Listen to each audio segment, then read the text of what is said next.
80% tidak masuk akal ya. Kamu saja yang berpikir. Ini adalah latar belakang seperti ini pointernya. Judulmu, kemana latar belakangmu? Nah, kamu saja yang pikir-pikir, jangan saya yang pikir. Toh, ya, ya, kamu punya judul ada di Aceh, latar belakangmu Papua Nugini. Ketemu enggak? Berarti kamu kan tidak membaca makalah sendiri. Ya, kamu kan tidak membaca makalah sendiri. Kamu hantam kromo saja begitu. Toh, ini kan magister. Masa magister ya haruslah sedikit lebih bagus. Toh, ada peningkatan kualifikasi, kesiapan, keseriusan. Toh, coba yang lain juga yang 25 orang yang lain itu, kamu perhatikan betul ini. Ini bukan ini.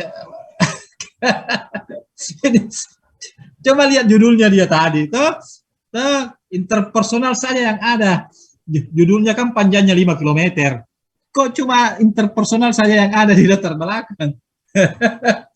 Masuk akal enggak? Toh? Itu sama sekali tidak masuk akal. Toh? Ya, kamu membahas tentang sapi, latar belakangmu kambing. Bagaimana caranya? Bagaimana caranya? Saya pikir tadi ada halaman keduanya ini latar belakang, ada halaman berikutnya. Toh ini pun apa hubungannya pemecahan masalah dengan, tidak ada hubungannya pemecahan masalah dengan judulmu itu. Ya yang ada itu ya variabel-variabel itu yang berkaitan penuh, toh interpersonal, efikasi, toh divergen, ya hasil belajar.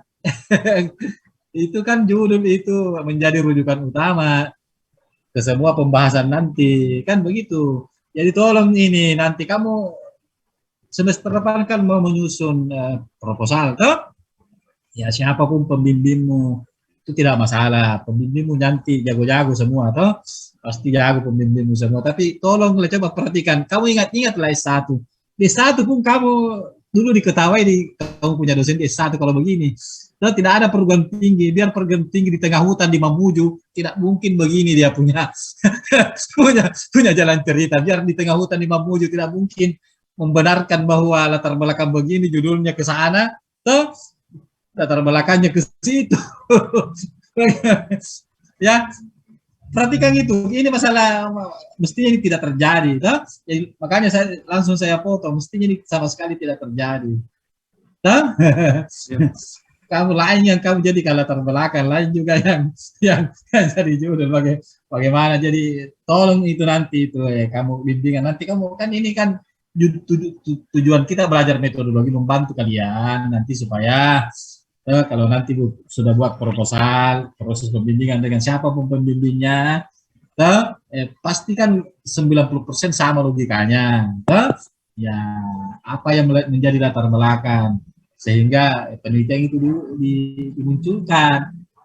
Kalau judulnya minyak goreng, tiba-tiba kamu bahas masalah solar, kan tidak ketemu.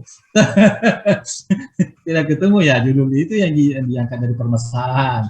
Variabel-variabel itu. Ya, jadi saya juga heran juga kenapa. Jadi hanya interpersonal di sini yang masuk akal. Jadi mestinya kan interpersonal, efikasi diri, berpikir divergen, hasil belajar, kemudian ada lagi satu itu. Tolong ini, yang lain juga nanti begitu, bukan hanya di sini nanti untuk proposal kamu nanti kalau masuk ke proposal, tolong itu ya latar belakangmu itu ya benar-benar latar belakang ya, bukan latar samping. Ini latar samping artinya tidak menjadi di luar, terjadi di luarnya apa yang mestinya dibahas. Di ya tolong ya nanti kamu perhatikan itu ya. Ini baru yang mendasar sekali ini ya. Nah, ini elementer sekali ini ya. Oke, baik, lanjut ke slide berikutnya. Ya, ini rumusan masalahnya ini kan adversity question, kecerdasan, interpersonal, ini pintar sekali. Jadi lain juga rumusan masalahmu cocok nih dengan judulmu, tapi tidak ada kaitannya dengan latar belakang. Ya, Oke, coba nomor ya 1, 2, 3, 4, 5. Pasti yang 6, 7, 8 itu pasti kan terkait dengan judul. Toh? Nah, itu detergen, toh? Adversity question, toh? Tidak ada, tidak bahas semua itu. Ya. Oke, silakan, silakan. Silakan dikomentari sedikit. Kamu silakan seperti lanjutkan. Ya, silakan anu lagi dibahas secara verbal. Dilanjut Mi. Ya, lanjut, silakan. Selanjutnya, Siapa lagi tadi? Siapa lagi tadi itu? Sulhijrah Halifah. Sulhijrah, Pak.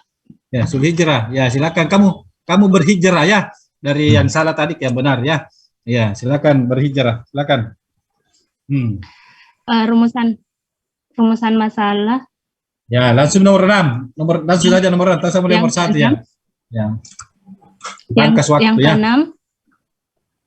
Seberapa besar pengaruh kemampuan berpikir divergen terhadap hasil belajar matematika? Ke-7, seberapa besar kemampuan berpikir divergen terhadap efikasi diri? Ke-8, seberapa besar pengaruh efikasi diri terhadap hasil belajar siswa? Ke-9, seberapa besar pengaruh kecerdasan interpersonal terhadap hasil belajar melalui efikasi diri? Ke-10, seberapa besar pengaruh adversity question terhadap hasil belajar melalui efikasi diri siswa? Dan yang terakhir, seberapa besar pengaruh kemampuan berpikir divergen terhadap hasil belajar melalui efikasi diri siswa?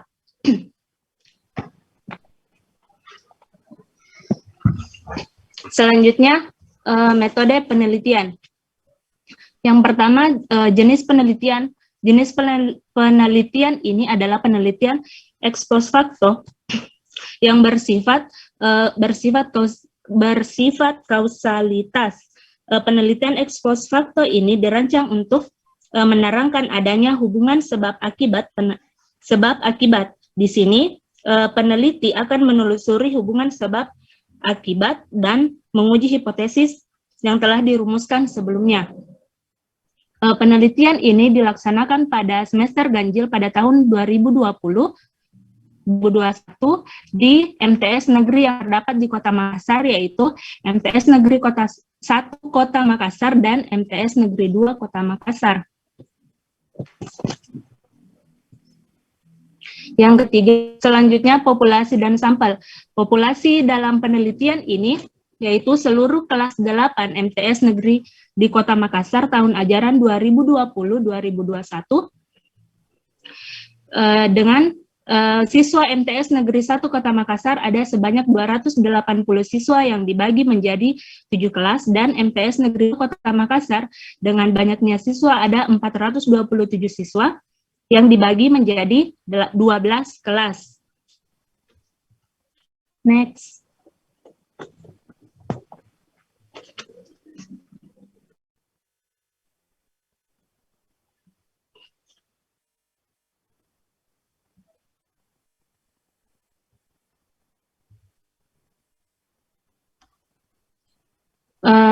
Teknik pengambilan sampel pada penelitian ini yaitu menggunakan klaster proporsional random sampling yang terdiri dari 3 tahap, yaitu tahap pertama, siswa kelas 8 MTS Negeri 1 Kota Makassar diklaster ke dalam 7 kelas, dan siswa MTS kelas 8 MTS Negeri 2 Kota Makassar diklaster ke dalam 12 kelas.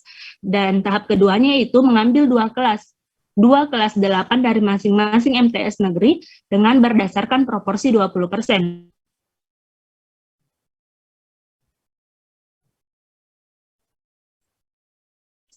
Negeri. Next.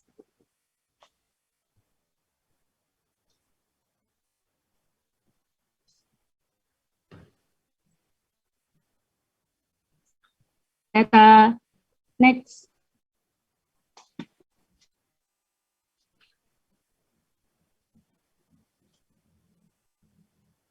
Data sampel peneliti dalam sampel penelitian dalam penelitian ini yaitu untuk siswa MTS Negeri 1 Kota Makassar diambil 2 kelas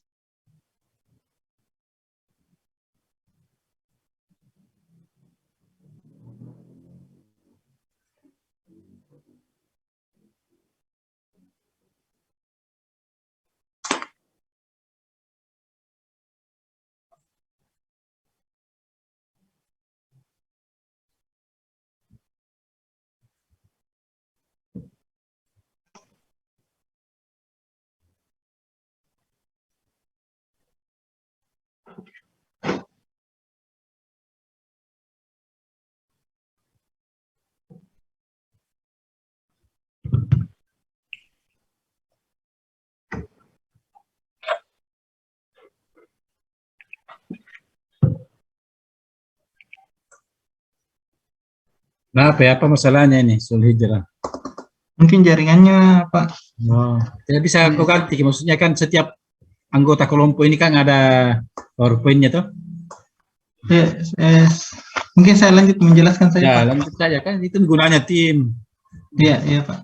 Nah, selanjutnya untuk data sampel yang diambil pada penelitian ini yaitu untuk MTS Negeri 1 Kota Makassar ya diambil 2 kelas yaitu kelas 81 dan 83 yang masing-masing terdiri dari 40 siswa. MTS Negeri 2 Kota Makassar. Maaf, Kak. Keluar tadi Zoom-ku, Pak.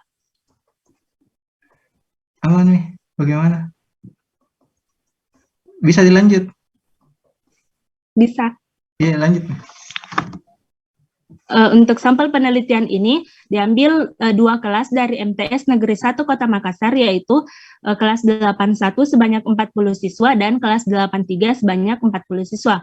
Dan untuk MTS Negeri Kota Makassar diambil kelas 83 dan kelas 84, di mana jumlah siswa kelas 83 ada 34 siswa dan kelas 84 ada 33 siswa. Jadi jumlah sampel pada penelitian ini adalah 147. Next. Selanjutnya variabel dan desain penelitian. Variabel penelitian ini ada 2, yaitu variabel eksogen dan variabel endogen. Di mana variabel eksogen ini terdiri dari kecerdasan interpersonal sebagai X1, adversity quotient sebagai X2, dan kemampuan berpikir divergen sebagai X3, di mana variabel eksogen ini lebih dikenal sebagai variabel-variabel yang menjadi pengaruh. Selanjutnya variabel endogen dalam penelitian ini yaitu variabel efikasi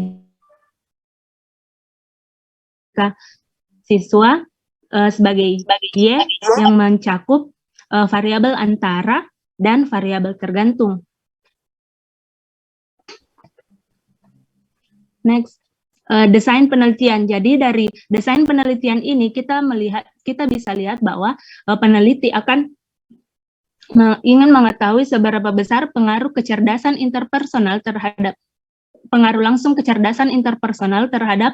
hasil belajar siswa, pengaruh adversity quotient terhadap hasil belajar siswa, dan pengaruh kemampuan berpikir divergen terhadap hasil belajar siswa.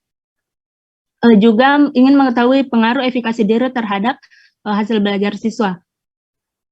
Selain itu, peneliti juga ingin mengetahui pengaruh. Bisa diganti barangkali sama yang lain karena saya mau batasi waktunya ini. Kita mau diskusi lebih banyak ya. Coba yang lain lagi. Lanjut saja. Baik, selanjutnya saya akan menjelaskan terkait dengan definisi operasional variabel.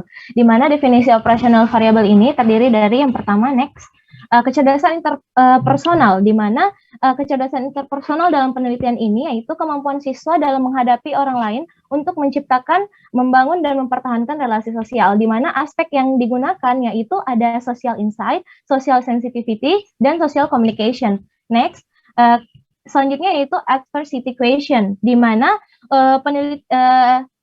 pada penelitian ini merupakan kemampuan menghadapi kesulitan-kesulitan dan pantang menyerah dalam menyelesaikan masalah matematika. Adapun aspek yang digunakan yaitu yang pertama ada kontrol atau kendali, kedua original atau asal-usul, yang ketiga ownership atau tanggung jawab, yang keempat reach atau jangkauan, yang kelima ada endurance atau daya tahan.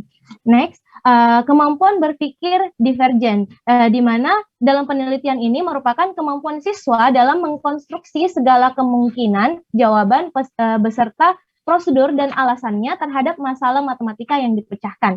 Adapun indikator yang digunakan yaitu ada kelancaran atau fluency dan keluasan berpikir atau flexibility. Sebentar. Kamu kembali dulu. Kamu kembali ke situ. Ya, ingat baik-baik. Saya mau tanya nanti di sini lah.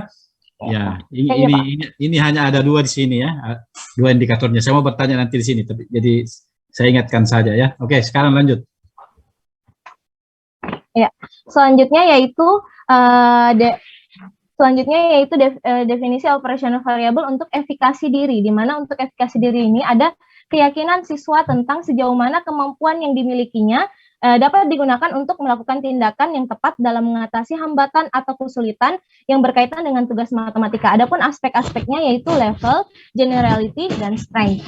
Nah, kemudian untuk hasil belajar di sini, untuk hasil belajar didapat dari nilai dari kegiatan yang telah dikerjakan sebagai bukti dari keberhasilan belajar, di mana di sini keberhasilan belajar kemampuan siswa dalam melakukan kegiatan belajarnya pada materi, relasi, dan fungsi. Di mana data mengenai hasil belajar ini adalah data yang diperoleh dari nilai ujian harian siswa pada materi, relasi, dan fungsi dari masing-masing guru yang mengajar di kelas sampel. Next.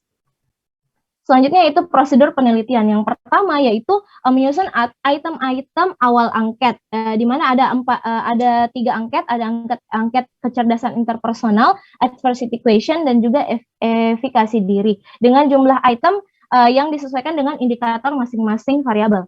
Yang kedua yaitu menyusun item-item awal tes kemampuan berpikir divergen. Selanjutnya yaitu mengadakan validasi selanjutnya itu mengadakan validasi terhadap item-item yang telah disusun tadi. Nah, kemudian mengadakan uji coba terhadap angket dan tes kemampuan. Selanjutnya yaitu memberikan angket atau kuesioner kepada responden atau siswa. Dan yang keenam yaitu setiap siswa diberikan tes kemampuan berpikir divergen. Dan yang ketujuh yaitu mengumpulkan penilaian harian siswa pada materi, relasi, dan fungsi. Selanjutnya, instrumen penelitian. Nah, instrumen penelitian di sini ada 5 instrumen penelitian, yang ada 3 angket, angket kecerdasan interpersonal, angket adversity question, dan angket efikasi diri. Kemudian ada tes kemampuan berpikir divergen. Next. Next. Ada tes kemampuan berpikir divergen, dan juga ada dokumen harian penilaian siswa. Selanjutnya. Nah, instrumen penelitian yang digunakan seperti yang disebutkan tadi, ada angket sebanyak 3 angket. Nah, ada 3 angket, di mana angket ini menggunakan skala Likert dengan memodifikasi, menghilangkan jawaban tengah atau jawaban skala, bisa disebut dengan skala Likert 4 titik. Nah, alasan memilih untuk skala Likert dengan menghilangkan jawaban tengah atau dengan 4 titik ini adalah untuk mengatasi kecenderungan responden untuk memilih jawaban aman, yaitu jawaban yang tidak mempunyai pendapat, utamanya bagi responden yang ragu-ragu. Di sini ada 2 kategori jawaban dan cara penskoran, ada favorable dan unfavorable. Nah, untuk item unfavorable yaitu item yang mendukung gagasan, sementara untuk item unfavorable di sini yaitu item yang tidak mendukung gagasan, di mana bobot nilai untuk setiap pernyataan yang mendukung itu mulai dari 4 sampai 1. Kemudian untuk setiap pernyataan yang tidak mendukung ini mulai dari 1 sampai 4. Bergerak dari 1 sampai 4. Nah, adapun selanjutnya yaitu angket kecerdasan interpersonal, di mana skala kecerdasan interpersonal yang digunakan adalah skala kecerdasan interpersonal yang dikaitkan dengan konteks pembelajaran matematika yang dikembangkan oleh Natalia tahun 2018. Adapun kisi-kisinya adalah sebagai berikut, di mana aspeknya ada social insight, social sensitivity, dan social communication beserta indikator dan nomor item untuk item yang favorable dan unfavorable dengan jumlah butir yaitu 30 butir. Adapun instrumennya, next. Nah, seperti ini. Instrumen dari angket kecerdasan interpersonal sebanyak 30 butir. Nah, next. Nah, selanjutnya itu angket adversity question. Nah, untuk angket adversity question di sini yang digunakan adalah skala adversity question yang dikaitkan dengan konteks pembelajaran matematika yang dikembangkan oleh Nasrullah tahun 2018, di mana aspeknya ada control, origin, ownership, reach, dan endurance. Nah, di sini indikatornya ada untuk masing-masing aspek, kemudian untuk item favorable dan unfavorable untuk setiap nomor. Untuk jumlah soalnya ada sebanyak 38. Ini adalah instrumen untuk adversity question. Selanjutnya yaitu efikasi diri. Nah, untuk angket efikasi diri ini, Untuk angket efikasi diri digunakan merupakan angket efikasi yang dikembangkan oleh Nasrullah 2018 disusun dalam beberapa aspek, yaitu ada aspek level, generality, dan strength dengan indikatornya masing-masing aspek. Kemudian untuk nomor item pada yang unfavorable dan unfavorable untuk tiap nomor dengan jumlah 30 butir. Adapun instrumennya sebagai berikut. Next. Ya, ini adalah instrumen dari efikasi diri. Next. Ya, selanjutnya yaitu tes kemampuan berpikir divergen. Mohon maaf, sepertinya tadi ada kesalahan. Saya lupa untuk memasukkan dua aspek lainnya dalam apa? Nah, itulah tadi saya tanya. Iya, Pak. Maaf, Pak. Saya lupa di situ, Pak. Ya. Bukan hanya salah di sini, di makalamu memang. Makanya saya tanya, saya sudah baca itu makalamu. Makalamu juga luar biasa. Lain di kisi-kisinya, lain juga di bab 3-nya. Ya, Pak. Maaf, Pak. Itu kelupaan duanya, Pak. Ya, untuk tes kemampuan berpikir divergen, untuk tes kemampuan berpikir divergen ini diperoleh dengan menggunakan tes yang dikembangkan oleh peneliti dengan berdasarkan pada indikator-indikator yang ada pada kajian pustaka, di mana aspek-aspeknya yaitu ada fluency, originality, flexibility, dan elaboration. Nah, indikatornya untuk masing-masing aspek dan ada nomor soal sebanyak 5 butir soal. Nah, untuk tes kemampuan berpikir divergen, ada beberapa tes. Yang tes pertama yaitu permulaan kata, kemudian next. Tes kedua, membentuk kalimat 3 kata. Tes ketiga, membentuk objek. Tes keempat, penggunaan luar biasa. Dan tes kelima, apa akibatnya. Next. Nah, selanjutnya yaitu instrumen hasil belajar. Di mana instrumen hasil belajar ini, hasil belajar matematika siswa ini diperoleh dari dokumen guru mata pelajaran matematika siswa yang merupakan penilaian harian dari siswa. Selanjutnya yaitu teknik pengumpulan data. Nah, untuk pengumpulan data yang akan dilakukan dengan memberikan instrumen, pertama memberikan instrumen kepada siswa yang merupakan sampel dari penelitian ini. Nah, kemudian pengumpulan data ini dilakukan tentu saja oleh penulis, di mana bertahap sesuai dengan rencana dan jadwal penelitian yang dilakukan berdasarkan waktu yang telah disepakati antara penulis dengan pihak sekolah. Nah, informasi yang berkaitan dengan tujuan dari kegiatan penelitian dan indikator yang dimaksudkan sebagai bagian dari variabel yang dirumuskan, di mana pengumpulan data yang dilakukan ini menggunakan instrumen yang tadi telah saya sebutkan sebelumnya, berupa tes kemampuan berpikir divergen, kemudian angket, pengumpulan data hasil belajar matematika, dan angket 3 angket tadi, kecerdasan interpersonal, angket adversity question, dan angket efikasi diri. Itulah tadi pembahasan dari saya. Selanjutnya ya, oke. Ganti orang. Oke, silakan nih.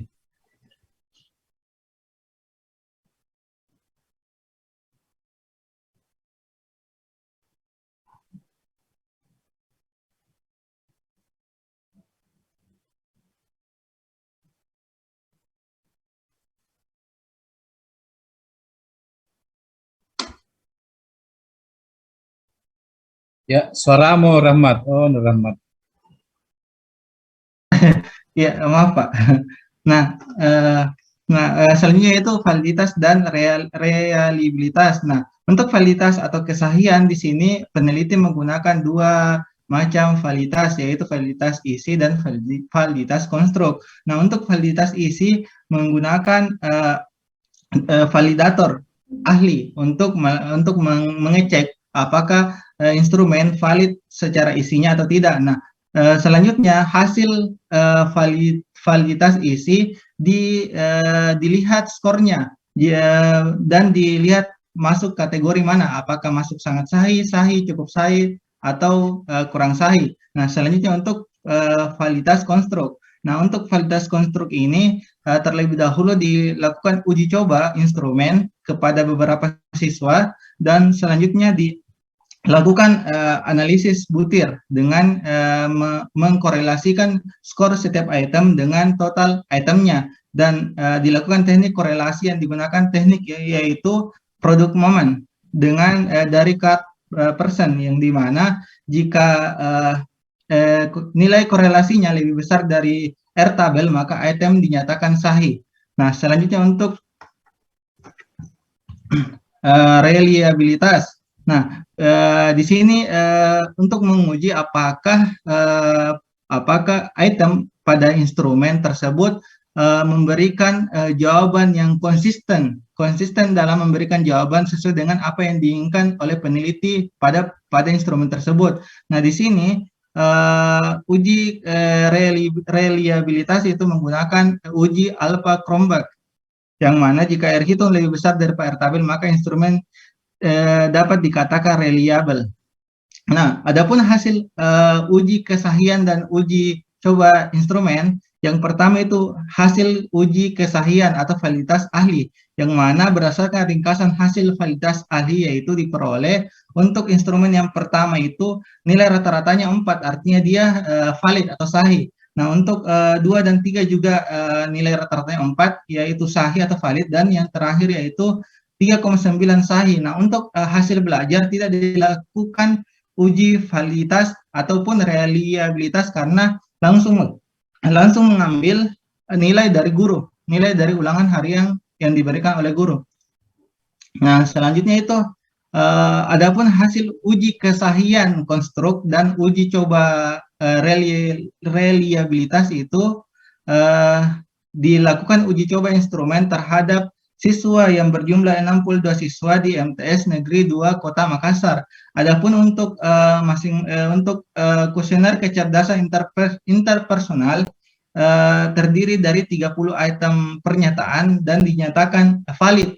Dan untuk nilai dari alpha Cronbach untuk koefisien yang pertama itu 0,809 dan ini dinyatakan reliable.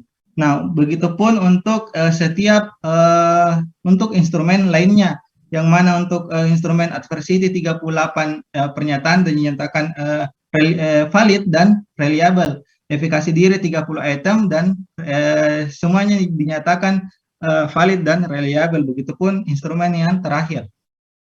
Nah, selanjutnya, adapun kriteria pengklasifikasikan skor. Untuk pengklasifikasian angket, skor kecerdasan interpersonal, adversity, kemampuan berpikir divergen, dan efikasi diri, itu menggunakan pengkategorian seperti yang tampil pada layar. Nah, di sini ada kesalahan pengetikan di sini sangat tinggi, sedang, rendah, dan sangat rendah.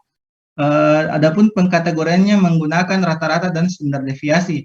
Nah, untuk pengklasifikasian skor hasil belajar dapat dilihat pada layar juga pengkategoriannya dari sangat rendah sampai sangat tinggi.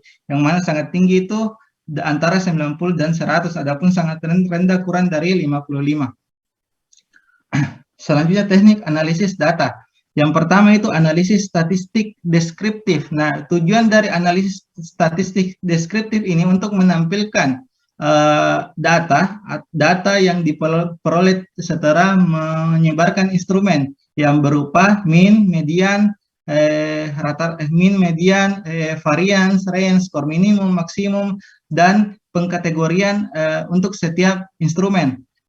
Adapun analisis yang kedua itu analisis statistik inferensial, yang mana sebelum dilakukan analisis statistik inferensial, terlebih dahulu dilakukan uji asumsi klasikal, yang mana pada penelitian ini menggunakan 3 asumsi, yaitu uji normalitas, uji multikolinearitas, dan uji linearitas. Nah, adapun untuk analisis statistik inferensialnya menggunakan analisis jalur atau path analysis. Adapun diagram jalurnya adalah tampak seperti pada gambar, yang mana X1 kecerdasan interpersonal, adversity X2, X3 kemampuan berpikir divergen, X4 sebagai variabel intervening, dan Y merupakan hasil belajar matematika. Adapun persamaan struktural satunya dapat dilihat pada tabel, dan persamaan struktural duanya juga dapat dilihat. Nah, untuk keterangannya, row X4 X1 itu sampai di situ saja, Rahmat ya. Supaya waktunya lebih banyak diskusi ya, jadi sudah cukup. Ya, Pak. Ada di makalahnya sudah. Oke, bisa keluar. Saya mau Makanya saya mau share. Bisa keluar dulu.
Oke, sudah lihat ya?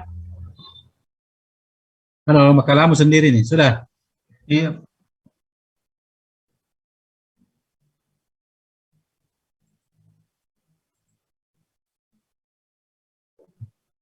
Kan sudah punya semua, sudah.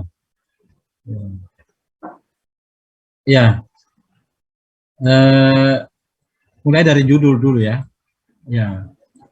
Jadi kalau saya menjelaskan itu tidak berarti ini salah, tapi saya berusaha menjelaskan apalagi istilahnya pendapat yang paling banyak ya, karena ini kan social science toh.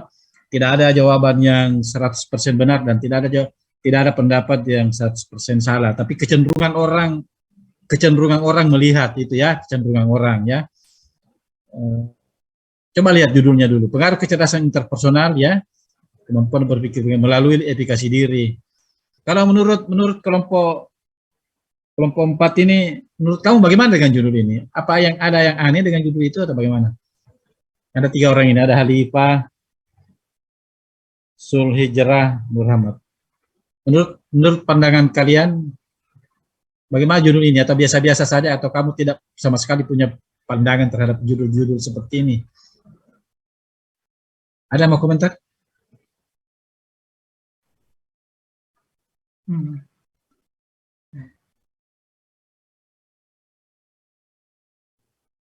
Saya Oke. Baik, kalau tidak ada yang mau komen. Ya. Kalau tertulis seperti ini judul, itu biasanya lebih banyak yang tidak seperti itu cara menulisnya ya. Jadi cara menulis yang paling banyak disukai orang itu pengaruh kecerdasan interpersonal, persuasion, dan kemampuan berpikir divergen dan efikasi diri. Tidak ada istilah melalui dan efikasi diri terhadap hasil belajar matematika siswa kelas 8. Jadi tidak perlu di sini kan kentara sekali bahwa efikasi diri itu adalah variabel intervening, variabel antara. Mestinya tidak perlu kelihatan di situ. Jadi Nanti di dalam di rumusan masalah desain ya kan nanti dikelihatakan di sana. Tapi di judul tidak perlu sebenarnya. Itu yang lebih banyak menganut pola itu ya. Tapi kalau ada yang menganut pola seperti ini, ya tentu ini masalah selera, toh. Tapi yang saya jelaskan itu lebih banyak orang menulis begini, biasanya judul begini. Pengaruh kecerdasan interpersonal, adversity question, kemampuan berpikir divergen, dan efikasi diri terhadap hasil belajar matematika siswa kelas 8 MTS Negeri Kota Makassar. Nanti di dalam itu di desainnya kan di dalam ada di desainnya, baru ketahuan di dalam bahwa efikasi diri itu adalah variabel intervening. Tidak ada masalah. Nanti di sini di desain ini kan desain ini ada. Nah, nanti di sini baru kelihatan. Karena bukankah X4 ini juga adalah variabel bebas, dia juga mempengaruhi Y. Itu kan satu rumusan masalah itu. Berapa pengaruh X4 terhadap Y. Nah, itu satu rumusan masalah sendiri. Ini X4 ini juga adalah variabel bebas terhadap Y, walaupun dia intervening terhadap X1, X2, X3, tapi kalau dibanding dengan Y, dia itu variabel bebas terhadap Y, dan dia variabel terikat dibanding dengan yang 3 ini. Perangnya X1 terhadap X4 saja, X2 terhadap X4 saja, X3 sampai X4 saja. Cuma kalau dilihat secara keseluruhan dia adalah intervening, tapi dia bisa menjadi variabel terikat, dia saja menjadi variabel bebas. Dalam desain ini kan memberikan suatu gambar ini memberikan suatu gambaran yang lebih operasional terhadap apa yang sedang dibicarakan, ya. Tapi tidak menutup kemungkinan kalau Anda mengangkat judul seperti ini, mungkin Anda ketemu dengan dosen atau pembimbing yang judulnya tetap seperti sana, tapi itu tidak banyak. Yang lebih banyak itu yang lebih suka kalau seperti yang saya katakan tadi, toh? Ya, jadi saya memberikan pandangan, toh? Ya, seperti itulah kira-kira, ya. Kalau Anda salat subuh di Kota Makassar lebih banyak itu yang tidak pakai kunut. Tapi kalau salat subuh kok di daerah-daerah Parepare, Sidrap, Wajo lebih banyak itu pakai kunut. Kira-kira seperti itu, toh? Ya, kira-kira seperti itu. Lebih banyak yang tidak pakai kata melalui, toh? Seperti desainnya. Coba saya mau lihat tadi ini yang ini pengambilan. Ini tadi yang saya tanyakan sama kalian ini. Ya, ini di sini fluency dengan flexibility, kemudian di dalam itu muncul 4 dan itu juga masih bermasalah. Masih banyak masalahnya itu sebenarnya. Masalahnya begini. Ya, coba kamu lihat di apa indikator-indikator berpikir kreatif. Ya, kamu bisa Google di situ. Apa indikator berpikir kreatif? Ya kan ada namanya kemampuan berpikir kreatif, ada kemampuan berpikir divergen. Suatu yang berbeda. Coba sekarang, coba Halipa. Siapa tadi yang membahas ini? Halipa. Coba kamu punya di situ HP, coba di situ indikator kemampuan berpikir kreatif, coba cari di Google apa yang terjadi. Iya Pak. Coba cari. Tulis saja kemampuan berpikir kreatif, akan muncul tuh indikator kemampuan berpikir kreatif. Apa yang terjadi? Iya Pak. Ada. Nah, apa yang terjadi di situ? Coba apa indikatornya di situ? Coba sebut apa yang terjadi? Apa indikatornya di situ? Flexibility. Fluency.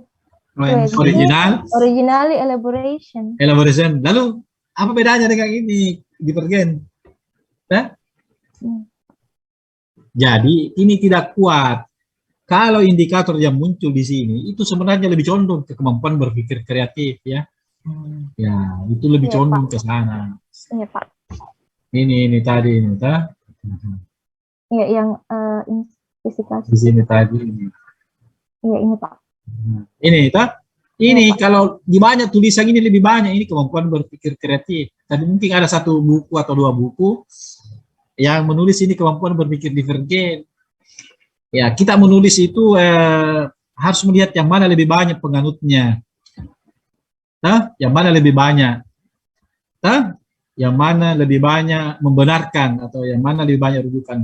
Di banyak referensi ini lebih banyak kemampuan berpikir kreatif, bukan berpikir divergen, ya. Ya, Iya, Pak. harus hati-hati. Tapi kan kita tidak bisa salahkan orang punya ini. Yang penting dia tulis rujukannya dari mana. Hah? Ya, makanya di apalagi namanya di kajian pustaka di bab 2 harus benar-benar ditulis itu rujukan. Anda menulis sumbernya dari mana, bukan satu atau dua, boleh berkali-kali. Ya, boleh berkali-kali kan. Artinya banyak rujukan yang ditulis untuk meyakinkan pembaca bahwa apa yang kita tulis itu benar adanya, toh? Ya, jadi saya ulangi lagi, ini lebih banyak ini yang ditulis ini kemampuan berpikir kreatif, bukan kemampuan berpikir divergen, toh? Ya, itu lebih banyak. Mungkin memang satu dua buku yang seperti ini, tapi lebih banyak sebenarnya cenderung ke kemampuan berpikir kreatif. Tapi sudahlah, toh ini kan orang punya seperti itu ya. Tapi kita harus mengerti, toh? Ya kita harus mengerti apa yang terjadi dengan ini. Kita harus bisa memberikan apalagi namanya memberikan penjelasan, toh?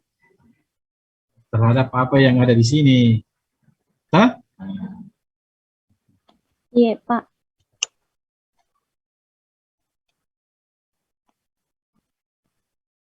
Oke, kemudian ini dia pakai hasil belajar, ya. Iya, Pak. Dia pakai hasil belajar. Hasil belajar dia ngambil dari apalagi namanya dari guru. Harian. Ya. Iya. Ya. Itu betul ya, itu dia pakai, itu namanya pakai data sekunder, toh? Oke, saya mau tanya kalian bertiga. Apa sih bedanya hasil belajar dengan prestasi belajar? Ada orang biasa tulis hasil belajar, ada tulis prestasi belajar. Ini kan hasil belajar. Boleh, tapi harus ada alasannya, toh. Biasa aja kan tulis prestasi belajar, itu ada juga alasannya.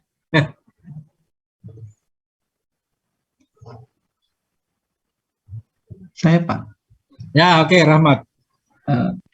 Mungkin kalau berdasarkan pemahaman kok, Pak, kalau hasil belajar itu hasil yang hasil belajar siswa pada saat selesai diberikan materi pada saat itu juga. Jadi kalau misalnya dikasih suatu materi dan dites, itu adalah hasil belajarnya. Ya, kalau prestasi.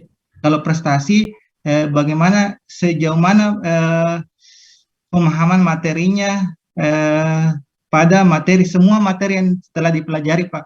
Semuanya, bukan cuma yang baru-baru saja, tapi semuanya ke belakang, mulai dari SD, SMP, SMA. Kalau misalnya SMA ini siswanya, Pak. Bagus pendapatmu itu. Apa yang rujukan apa kau pakai itu? Ya. Rujukan apakah kau pikir sendiri atau bagaimana? Karena begini, Pak. Prestasi belajar kan biasa juga orang tulis ini prestasi belajar, tetap ada sisi kelasnya, maksudnya terhadap hasil belajar matematika siswa kelas ini, bukan dari SD sampai perguruan tinggi. Iya, Pak, karena begini, Pak, kebetulan pas S1, Pak, prestasi belajar, ku ambil, Pak, saya ambil, Pak, dan disuruh ambil materi ke belakang, Pak. Ya, oke, satu pendapat. Nah, ya, oke, Hanifah, kamu bagaimana? Kalau menurut saya, Pak, kalau hasil belajar itu adalah bagaimana hasil dari pembelajaran selama pembelajaran itu berlangsung, semua digabungkan. Sementara ketika kita berbicara tentang prestasi belajar, Pak, itu bagaimana perubahan hasilnya, pencapaian yang didapatkan oleh siswa itu, Pak, dalam pembelajaran. Apa bedanya?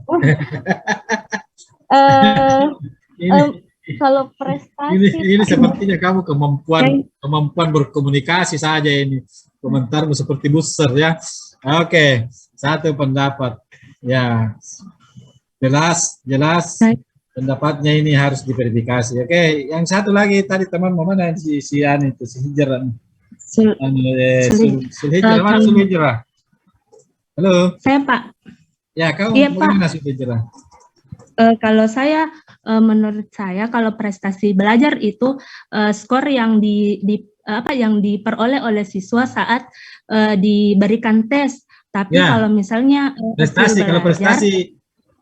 Iya, prestasi belajar ini itu, hasil Pak. belajar ini nanti ada tesnya ini. Ini langsung ambil dari guru lapornya. Kamu tidak melakukan tes apa-apa. Maksudku hasil kalau hasil, di situ tuh. Kalau Hasil belajar tadi kan dikatakan dari tes. Ini bahas hasil. Kalau Tidak, prestasi Pak. gimana? Kalau prestasi belajar itu skornya siswa dari suatu tes pada saat diberikan tes. Oh, Tapi kalau prestasi dari tes. Kalau hasil belajar iya, bukan dari tes. Kalau hasil belajar semua penilaiannya siswa selama bisa dibilang 1 semester, Pak. Jadi di situ juga dinilai sikapnya benar 1 semester. Jadi kalau hasil belajar 1 semester. Jadi kalau misalnya apalagi namanya prestasi misalnya sampai mid semester itu prestasi karena tidak sampai 1 semester, begitu. Tidak, maksudnya Pak, misalnya dalam satu ralat tadi Pak, satu materi selama pembelajaran itu kalau satu materi disebut prestasi, kalau hasil belajar bukan satu materi, begitu. Kalau prestasi belajar Pak, pas keluar hasil ulangan, misalnya hasil ulangannya siswa, misalnya dia dapat 100, itu prestasi belajarnya itu Pak. Tapi kalau hasil belajarnya dihitung dari tesnya, dari dinilai juga tingkah lakunya, sikapnya. Saya tidak bisa paham, toh mungkin karena pengaruh hujan atau bagaimana. Maksudnya berputar-putar ini, yang mana lebih mahal, jalan kote atau minyak goreng, itu seperti itu kira-kira. Bingung juga saya penjelasanmu ya. Ya, yang banyak dianut oleh orang begini perbedaannya, ya. Jadi hasil belajar juga boleh itu satu materi, misalnya hasil belajar pada materi eksponen atau pada materi barisan dan boleh. Jadi bukan di situ, toh. Ya, hasil belajar itu menyangkut semua ranah, yaitu ranah kognitif,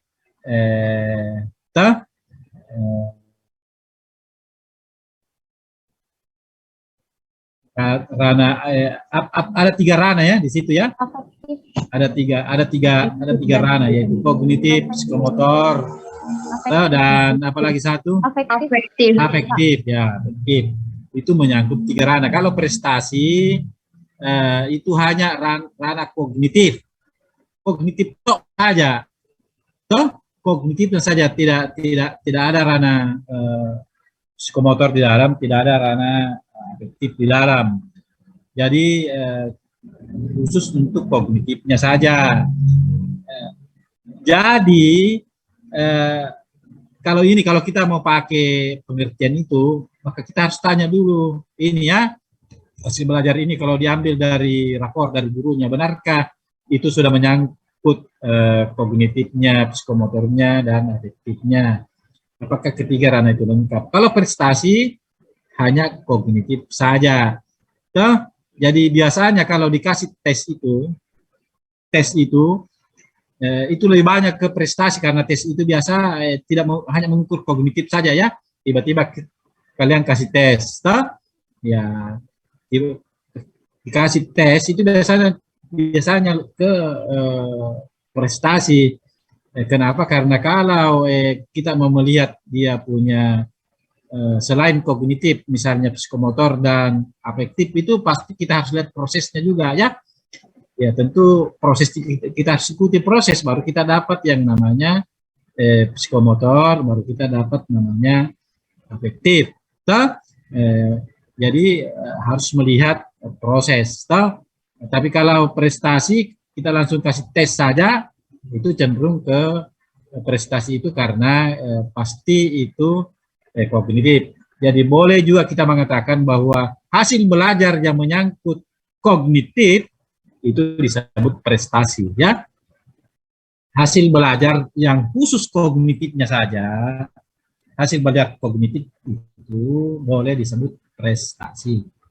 Jelas ya? Jadi boleh juga dikatakan bahwa prestasi itu adalah subset, himpunan bagian dari hasil.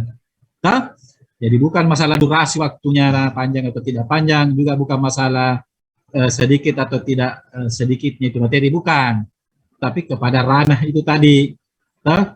Ranah itu. Kalau 3 ranah itu hasil, kalau hanya 1 ranah, maksudnya 1 ranah kognitif itu ke prestasi. Itu pendapat yang paling banyak diikuti oleh para pakar pendidikan, ya. Jadi ini masih perlu juga dipertanyakan, karena kalau dia tarik situ ya tidak singgung-singgung itu. Pokoknya dia ngambil datanya dari data sekunder dari rapor, toh. Ya, dia tidak singgung bahwa apakah dia itu ngambilnya semuanya, apakah ada kognitifnya, si motornya atau afektifnya, ya. Oke. Itu sebagai apalagi namanya, sebagai modal nanti kamu kalau menentukan di proposalmu itu apalagi namanya menentukan istilah-istilah di dalam proposal, toh. Jadi seperti itu ya, seperti itu. Oke, baik ya. Saya mau mengundang dulu yang lain untuk bertanya kepada ketiga orang ini. Ya, ini ketiga orang ini selaku terdakwa pada hari ini ya. Dan saya menilai ini karena ya mungkin saya tidak punya waktu nanti memberikan tes tersendiri. Jadi proses apalagi namanya asesmen autentik saya pakai. Silakan, ada yang mau bertanya? Halo, dari yang lain ini, sebut nama ya. Saya Prof.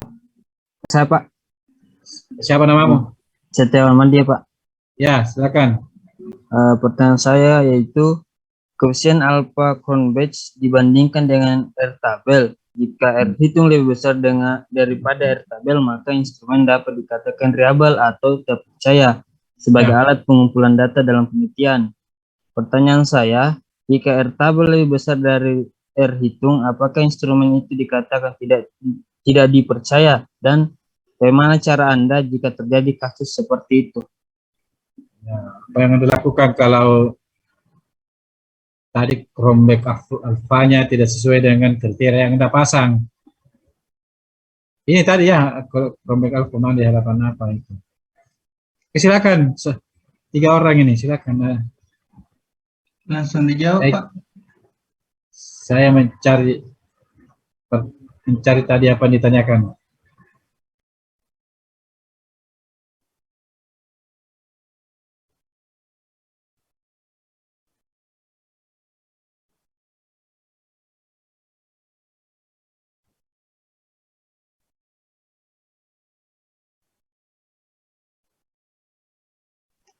Langsung dijawab, Pak. Ini produk yang mana tadi ini yang ditanyakan, yang reliable, Pak. Ya? Yang reliable. Di atas Ki. Coba tanya langsung dijawab, kan kamu punya di situ Ya. Sambil saya cari-cari nih. Coba, Pak. kamu sudah punya di Makara sendiri situ. Ya, mungkin langsung saya jawab Pak. Ya. Baiklah, saya akan mencoba untuk menjawab pertanyaan dari Setiawan. Tadi yang ditanyakan itu bagaimana jika R tabel lebih besar daripada R hitung, apakah instrumen tersebut tidak reliable, terus bagaimana cara mengatasinya? Nah, jika hal tersebut terjadi, maka bisa dikatakan bahwa instrumen atau ada butir yang di dalam instrumen tersebut tidak reliable. Jika hal tersebut terjadi, nah cara untuk mengatasinya itu menurut hasil diskusi kelompok kami itu ada tiga caranya, yaitu yang pertama kita bisa melihat nilai alpha Cronbach-nya dari setiap butir. Nah, jika yang mana butir yang dilihat tidak reliable, maka bisa dihilangkan butir tersebut. Pertama, butir pernyataan tersebut bisa dihilangkan dan lalu diuji lagi alpha Cronbach-nya. Kalau misalnya sudah reliable, berarti bisa dipakai. Nah, ada juga cara yang kedua. Biasanya peneliti itu menyiapkan data cadangan. Ada data cadangan. Misalnya kita melakukan uji reliable pada 30 siswa. Nah, disiapkan cadangan 9 siswa. Nah, apabila ada yang tidak reliable, butir ya, atau ada yang tidak reliable, bisa ki ganti siswa yang cenderung jauh dari rata-rata. Kan itu setelah dikasih tes, lihat ki siswa-siswa mana yang cenderung hasilnya itu menjauh dari rata-rata. Nah, diganti itu siswa dengan data cadangan yang kita sediakan. Nah, bisa juga enggak usah diganti. Data yang cadangan yang tadi langsung saja ditambahkan ke dalam jumlah siswa yang dikasih tes. Jadi misalnya 30 siswa tadi yang diuji reliable, ada 9 data cadangan. Nah, itu 9 data cadangan langsung saja dimasukkan ke dalam jumlah siswa yang dites reliabilitasnya, jadi terdapat 39 siswa. Nah, jadi untuk kesimpulannya ada 3 cara. Yang pertama menghilangkan butir pernyataan, yang kedua itu mengganti siswa yang diduga menyebabkan data tidak reliable, instrumen tidak reliable, atau memasukkan langsung saja data cadangan dari siswa-siswa yang telah dites. Itu dari saya. Baik, ada yang mau tambahkan oleh Halifah atau Sul Hijrah? Halifah, ada tambahan atau tidak? Sependapat Pak, mungkin tambahannya hanya ketika ada data yang tidak reliable, maka kita bisa merevisi butir soalnya yang tidak valid, lalu lakukan pembagian angket ulang Pak. Karena untuk menguji validitasnya lagi, kita harus uji dulu validitasnya lagi, kemudian reliabilitasnya lagi Pak. Jadi begini ya, jadi pada umumnya itu kalau setiap item itu sudah valid, sahih, itu biasanya kemungkinan besarnya itu akan memenuhi reliabilitas. Toh? Begitu juga sebaliknya, kalau tidak reliabilitas berarti biasanya ada banyak atau beberapa item itu memang yang tidak valid. Ya, jadi memang kita harus kembali dulu kepada validitas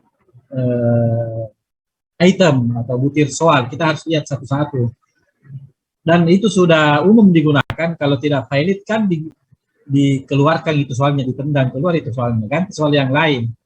Toh? Itu sudah umum, itu memang begitu dikeluarkan soalnya, toh? Diganti dengan soal yang lain, baru diuji kembali sampai benar-benar valid per item, toh ya itu sudah lazim digunakan. Sekarang saya mau tanya ini kelompok ini, apa bedanya sih sebenarnya itu? Apa itu? Ini kan ke validitas dengan reliabilitas, apa sih artinya itu? Kasih gambaran juga dengan gambaran di luar dari ini. Beri penjelasan bagaimana kalau item-item soal matematik, kemudian beri suatu asosiasi dengan alat ukur yang lain di luar matematika. Apa sih itu semuanya, sahih dan tidak sahih, reliable dan tidak reliable?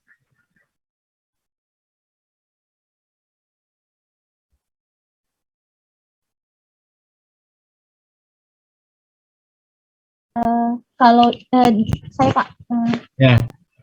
Bisa dikatakan dia sahih atau valid Pak ketika tes itu memberikan hasil yang sesuai dengan apa yang ingin diukur Pak.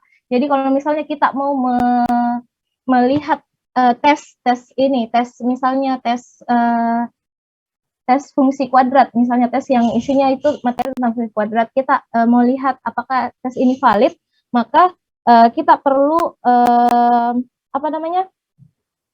kita perlu untuk lihat apakah hasil dari penyelesaian soalnya itu sudah sesuai dengan apa yang kita mau capai atau kita mau ukur Pak. Ya. Oke. Ya. Oke, sekarang reliable. Kalau reliable Pak, dia apa lagi tuh kalau reliable?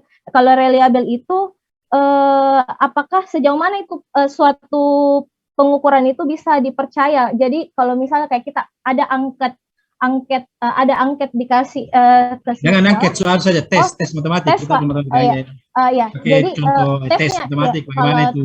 iya Pak, sama seperti tadi misalnya tes fungsi kuadrat, kita dikasih tes, siswa diberikan tes fungsi kuadrat, apakah jawaban dari tes itu tidak ambigu jawabannya Pak, dia tetap fokus ke maksudnya apa kayak iya bisa dipercaya jawabannya Pak, bisa dipercaya kayak fokus ke situ Kayaknya Halifa saja. ini, Halifa ini cocok jadi juru bicara ini. Maksud saya ya berkomunikasi tapi tidak Pak, maksud saya jadi penjelasannya dari panjang, pelaksanaan tapi semakin tidak jelas. Iya Pak, maaf Pak. Oke, begini ya.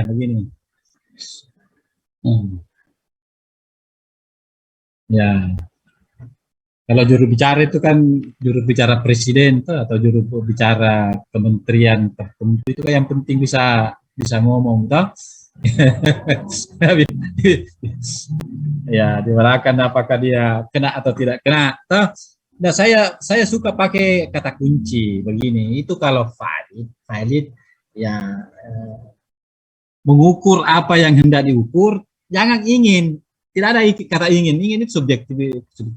Mengukur apa yang hendak diukur, intinya yang kedua, kalau mengukur apa yang hendak diukur, dijawab benar oleh siswa yang belajar dan dijawab salah oleh siswa yang tidak belajar. Tapi kalau ada soal belajar tidak belajar, sama-sama benar atau sama-sama salah, itu tidak valid, itu gampangnya begitu. Jadi soal kalau terlalu susah atau terlalu mudah, itu tidak valid. Kalau terlalu mudah itu soal, ya siswa kelas 7 SMP dengan tukang beca di tes sama-sama benar. Itu tidak valid, itu kan belajar tidak belajar. Atau ada soal terlalu susah, terus siswa di kelas itu dengan pemenang Olimpiade Matematika tingkat internasional sama-sama tidak bisa kerja. Ya, siswa SMP di Makassar dengan siswa SMP yang pernah mendapat 3 medali emas di Olimpiade sama-sama tidak bisa kerja. Itu juga tidak valid. Jadi valid itu adalah dijawab benar oleh siswa yang belajar dan dijawab salah oleh siswa yang tidak belajar. Kalau biasanya itu orang memulai dari mengukur apa yang hendak diukur, toh. Ya, bukan cabut itu tadi Hanifah kata-kata ingin, karena kalau ingin kan subjektif, toh. Itu subjektif kalau melibatkan kata ingin. Toh, saya kira mudah sekali dipahami itu valid, toh. Atau kamu keberatan dengan penjelasan itu? Penjelasan yang maksudnya ringkas saja, toh. Ya.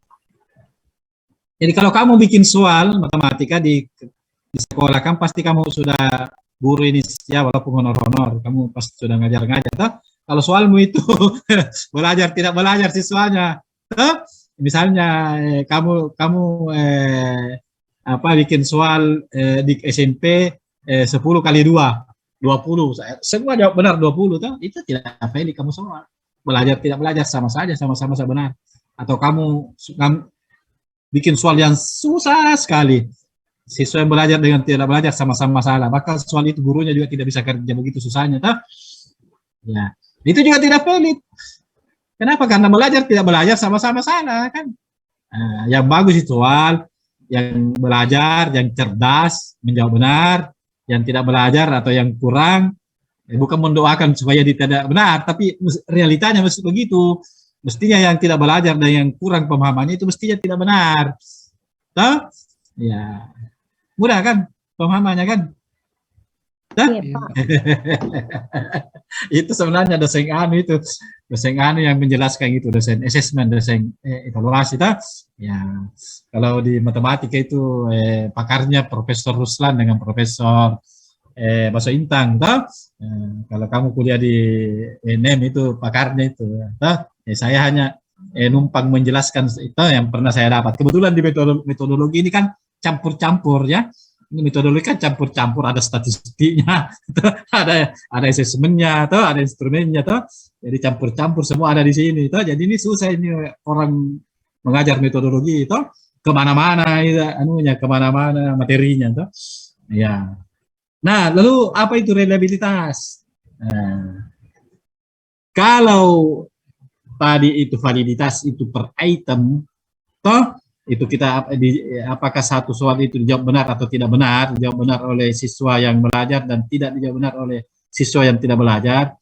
Ya, kalau reliabilitas itu bukan per soal, tapi satu paket soal itu, misalnya 30 nomor itu, ya bagaimana dia punya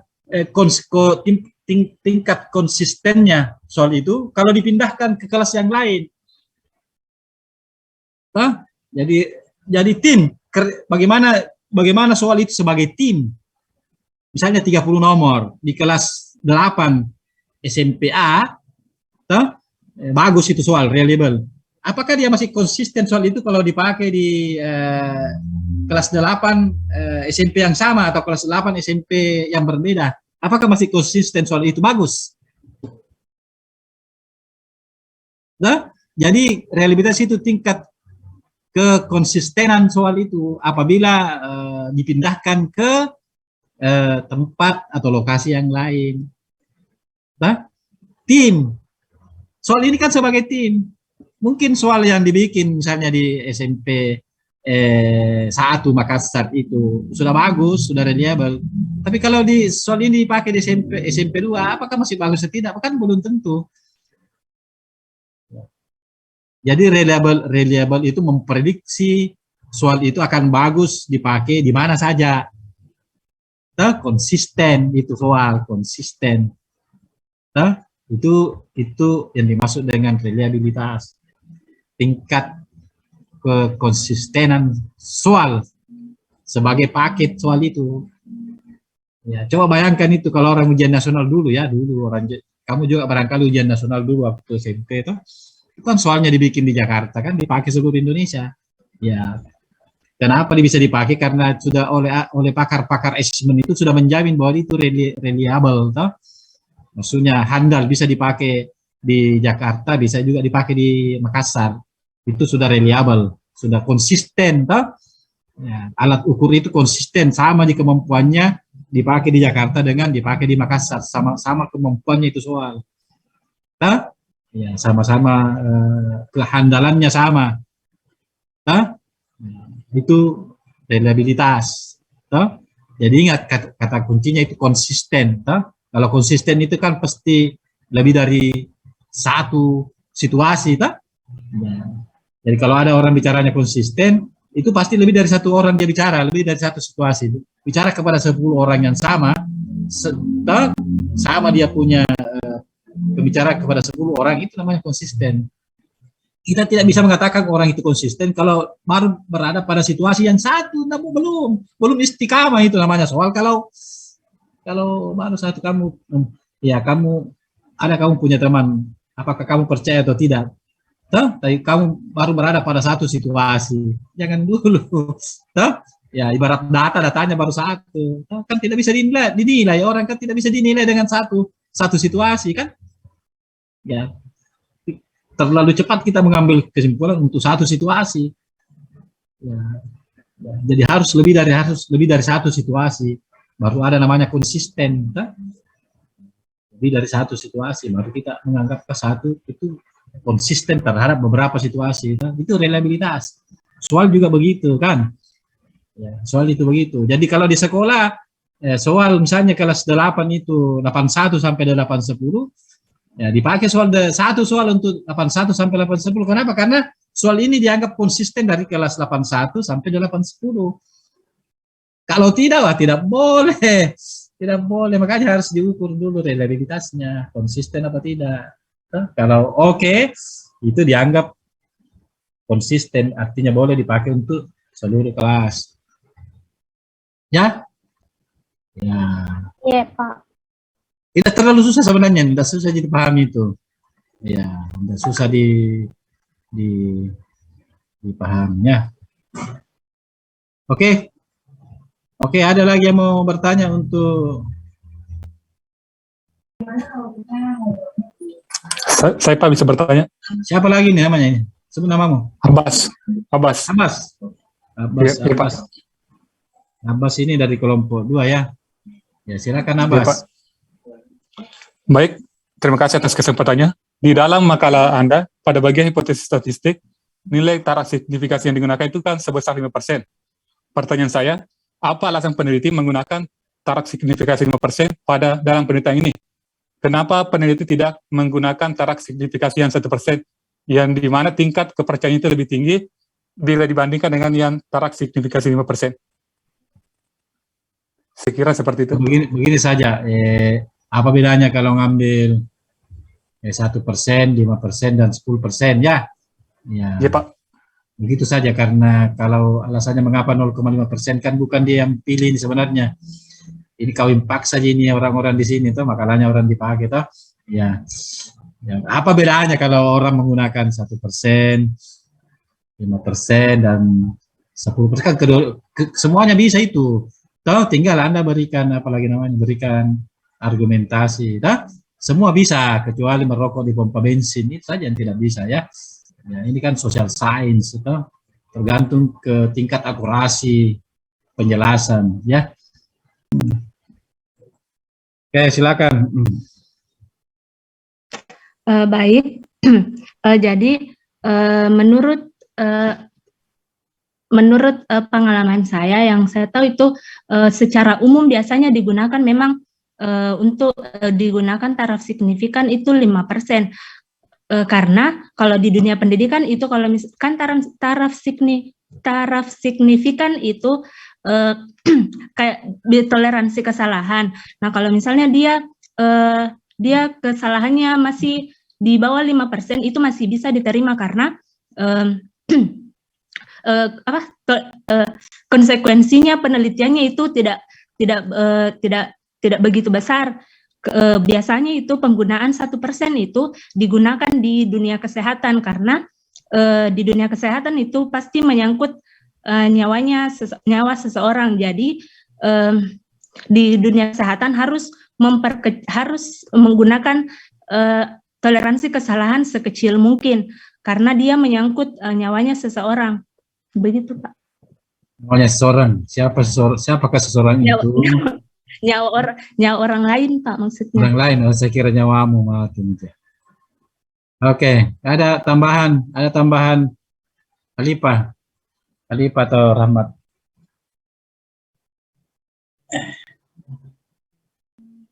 Sama Pak. Sama aja, singkat aja. Kayak Rahmat, gimana? Karena taraf kesalahan itu, Pak, kalau untuk kedokteran memang diupayakan untuk sekecil mungkin, bahkan sebisa mungkin di bawah 1%, tapi kalau untuk dunia pendidikan biasanya memang digunakan 5% untuk taraf kesalahannya, supaya jadi kebenarannya itu ada 95%, seperti itu, Pak. Ya, Rahmat, bagaimana? Ya, begitu, Pak. Begitu juga. Taraf signifikan itu adalah seberapa besar kesalahan yang bisa ditolerir untuk pengujian tersebut diterima. Ya, jadi kalau ada 100 mahasiswa, 5 yang tidak lulus, tidak apa-apa kan, misalnya. Kalau dibawa ke sana risiko. Jadi kalau ada 20 mahasiswa, kalau 5% berarti berapa itu? 1. Kalau 5% dari 5% dari 20, 1 orang toh. 1 orang tidak lulus toh, tidak apa-apa kan. Kalau dari 20. Kira-kira begitu. Jadi kalau misalnya kan ini sebenarnya ini tingkat kesalahan ini kalau dikaitkan dengan alat ukur itu tadi, toh kalau dia 1% itu alat ukurnya itu ketat. Toh kalau dia 5% itu alat ukurnya tidak terlalu ketat. Toh ya alat ukurnya jadi misalnya kalau mau timbang emas mesti asumsi 1% itu mesti alat ukurnya yang ketat, toh yang risikonya sangat risikonya sangat mahal, toh. Kalau mau timbang emas jangan pakai timbangan beras, toh, karena biasnya tinggi sekali kan. Kalau timbangan beras itu kan bisa bias timbang 100 kilo yang mestinya hanya 101 atau 99. Kalau 1 kilogram beras itu kan harganya 7.000, tapi kalau 1 kilogram emas harganya berapa. Nah, kalau dikaitkan dengan alat ukur. Jadi yang berisiko tinggi atau berisiko yang sangat penting ya tentu kita mengambil yang 1%, tapi yang di tengah-tengah 5%.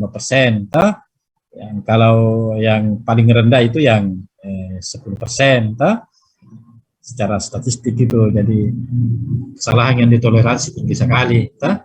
Sama dengan tadi timbangan-timbangan itu, kalau timbangan beras itu kesalahannya tinggi sekali, kalau timbangan emas itu kesalahannya rendah sekali.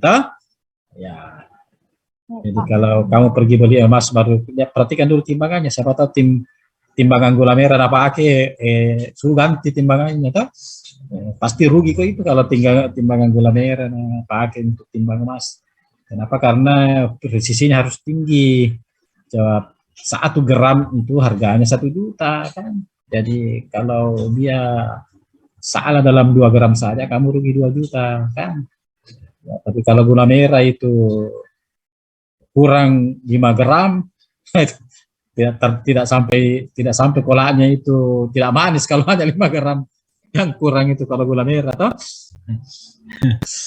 Seperti itulah kira-kira ya gambarannya toh. Ya. Jadi di pendidikan memang banyak menggunakan 5%. Artinya apa? Artinya sebenarnya dunia pendidikan itu cukup banyak juga kesalahannya. Kalau ada 100 mahasiswa itu ya bisa ditoleransi 5 orang yang error sebenarnya toh. 5 orang yang error sebenarnya ditoleransi secara statistik ini ya. Ya tentu bagus lah kalau kita menghadapi 40 siswa semua skornya bagus semua ya 80 ke atas. Tapi secara statistik itu ditoleransi sebenarnya kalau 50 orang itu 50 orang itu sekitar 2 atau 3 yang error sebenarnya ya. Ya kira-kira seperti itu. Nah, sekarang saya ke sini.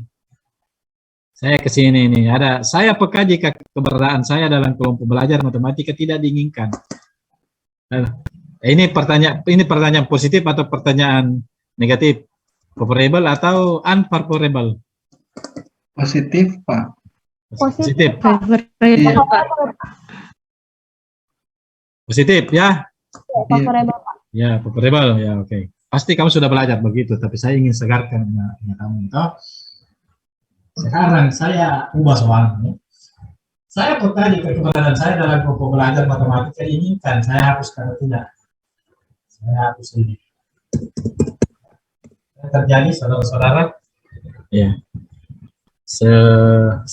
sebangsa dan sepasca sarjana, gimana? Favorable, Pak. Masih favorable, Pak. Bagaimana? Favorable, Pak. Masih. Enggak, saya tidak satu-satu orang menjawab. Halipa dulu. Kalau bersamaan saya tidak bisa mendengar. Masih favorable, Pak. Masih apa? Kalau Rahmat, Favorable juga, Pak. maksudnya bagaimana? Tetap favorable atau unfavorable? Tetap favorable, Pak. Tetap positif. Kalau Sulhijjah, ya. Tetap favorable, Pak. Halipa tadi juga tetap, begitu Halipa. Iya, Pak. Kenapa Halipa? Karena ini kan terkait yang ini Pak, kecerdasan interpersonal, Pak. Jadi menurut saya masih termasuk pernyataan yang positif. Nah, saya sudah buang kata tidak di situ. Sebenarnya Pak, kalau untuk masalah positif, kata positif dan negatif itu Pak tidak bisa hanya berdasarkan kata tidak dan kata yang dan tidak ada kata tidaknya Pak. Ya, jadi berdasarkan apa menurut dari apa namanya bahasa dari katanya pernyataannya, bagaimana pernyataan itu terkait dengan aspek yang dimau Pak. Apakah sebenarnya itu favorable? Apa sebenarnya favorable dan apa itu unfavorable? Kalau favorable Pak mendukung aspek yang diinginkan, sementara kalau unfavorable dia tidak mendukung Pak. Ya, jadi kalau saya tadi hapus kata tidak, ada kata tidak atau tidak ada kata tidak, tidak mempengaruhi posisinya ini item? Tidak berpengaruh. Tidak, Pak. Tidak berpengaruh, Pak. Tidak berpengaruh. Kalau Tetap mendukung indikator, salah satu indikator dari variabel Kecerdasan interpersonal. Variabel apa kayak ini? Interpersonal. Kecerdasan interpersonal. Iya, Pak. Betul? Iya, Pak. Kalau iya, Coba saya ubah lagi soalnya, toh. bismillah. Saya lambat peka jika keberadaan saya dalam kelompok belajar matematika tidak diinginkan. Unfavorable, Pak. Unfavorable, Pak. Siapa menjelaskan lambat? Unfavorable itu, Pak. Kalau saya tidak peka atau lambat peka. Saya tidak peka, saya lambat peka. Iya, saya lambat peka, Pak.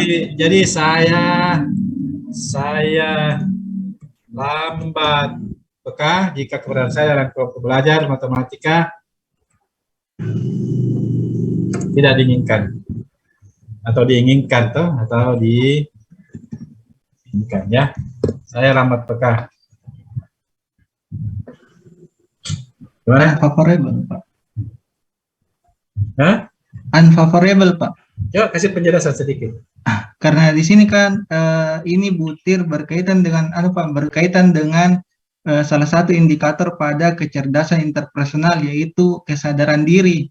Ya. Nah, jika lambat peka artinya dia kurang sadar dengan kondisinya pada saat itu. Jadi dia tidak mendukung, pernyataan ini tidak mendukung dari indikator yang diinginkan, apa yang dimau indikator, yaitu sadar dengan kondisinya. Tapi kan Itu. kesadaran. Lambat peka. Ya, oke.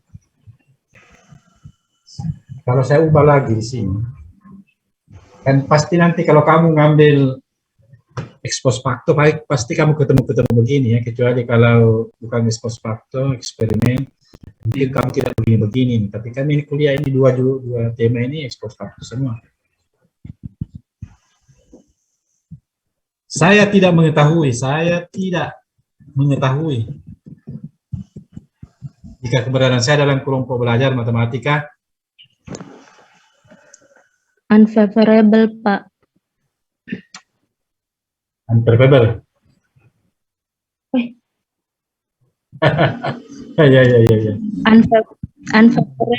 Unfavorable, Pak. Ya. Karena dia tidak memenuhi, dia bertolak belakang dengan indikator dari yang itu, yaitu kesadaran diri. Dia tidak sadar dirinya bahwa dia tidak diinginkan dalam kelompok itu.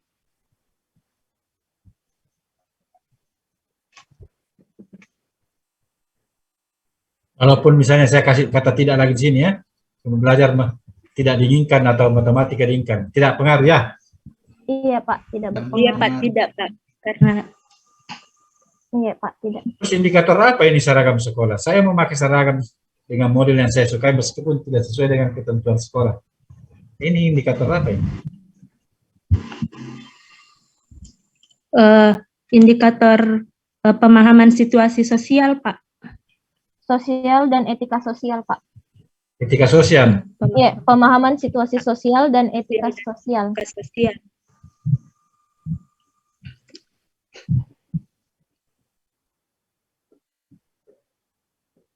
Ini yang 14 indikator apa ini? Keterampilan pemecahan masalah, Pak. Yang suasana ini pemecahan masalah ini yang 14. Ada di situ, coba. Pemecahan masalah dengan efektif. Pemecahan masalah dengan efektif. Keterampilan pemecahan masalah secara efektif, Pak. Kalau dari kisi-kisi angket ini.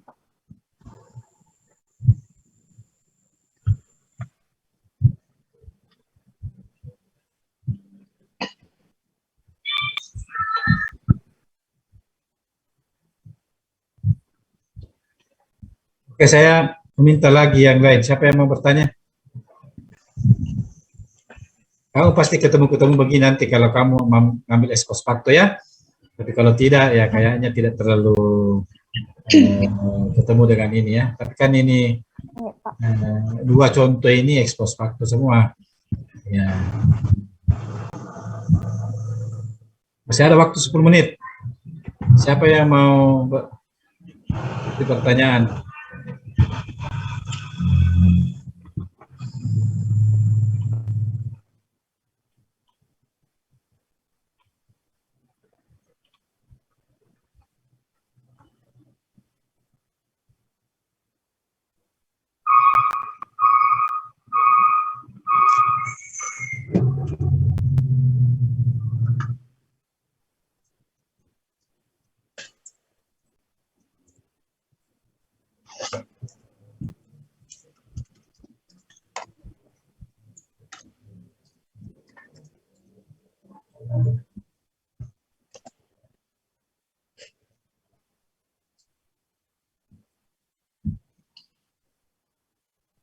Kira-kira jawabanmu bagaimana kalau kamu yang dikasih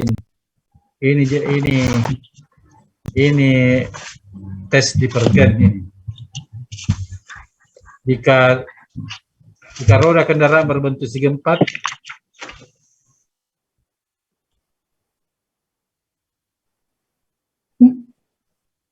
apa jawabannya? Apa yang akan terjadi?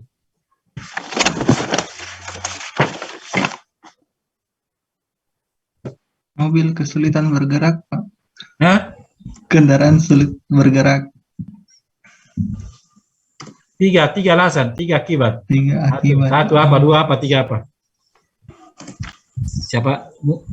Mungkin ada di antara kalian nanti yang mungkin berpikir divergen instrumennya, kan harus tahu apa kemungkinan yang terjadi, karena kan kita akan diperiksa juga kan, diberi skor. Tapi ini kan divergen ini kan tes, berarti kan ada jawaban benar, ada yang salah. Nah, berarti ini mesti ada kunci jawaban ini ya. Ini kan tes, pasti ada jawaban yang benar, ada yang salah. Tidak sama kalau kuesioner tadi itu kan semua benar jawabannya menurut siapa yang pilih kan. Ini. Iya, Pak. Berarti ada kuncinya, mana kuncinya ini? Minta diam. Ya, jawabannya ini. Saya sanksi ini, misalnya begini. Saya sedikit penasaran karena misalnya jika roda kendaraan berbentuk segi empat, mungkin ada siswa jawab. Yang pertama saya lakukan adalah membawa yang pasang bank itu ke rumah sakit jiwa. Atau misalnya kan tidak benar masa misalnya kalau dia membawa pemilik mobil ke rumah sakit jiwa, benar atau salah jawabannya? Iya. Karena dia kan pasangi segi empat itu, dia kendaraannya dia pasangi segi empat. Jadi yang pertama dilakukan adalah membawa pemilik mobil ke rumah sakit jiwa. Benar atau salah kalau jawabannya begitu? Ini kan tes ya, tes itu ada jawaban benar, ada jawaban yang salah, kan begitu ya. Tes itu ada kunci jawaban, karena nanti kita melihat semua yang tidak sesuai dengan jawaban yang seharusnya kan salah. Kalau kuesioner kan semua jawaban itu benar menurut pelakunya, menurut yang menjawab.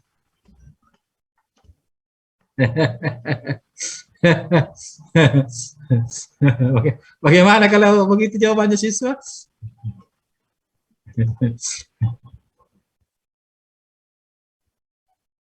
Makanya saya penasaran, saya mau lihat kunci jawabannya apa ini.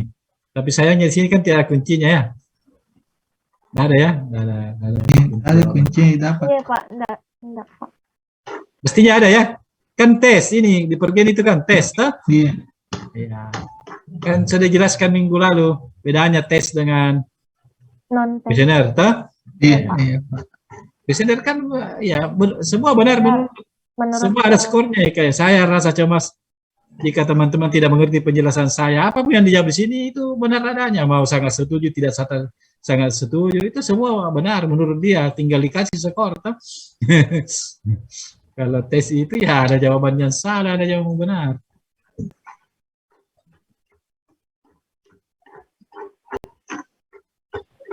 Oke, baik.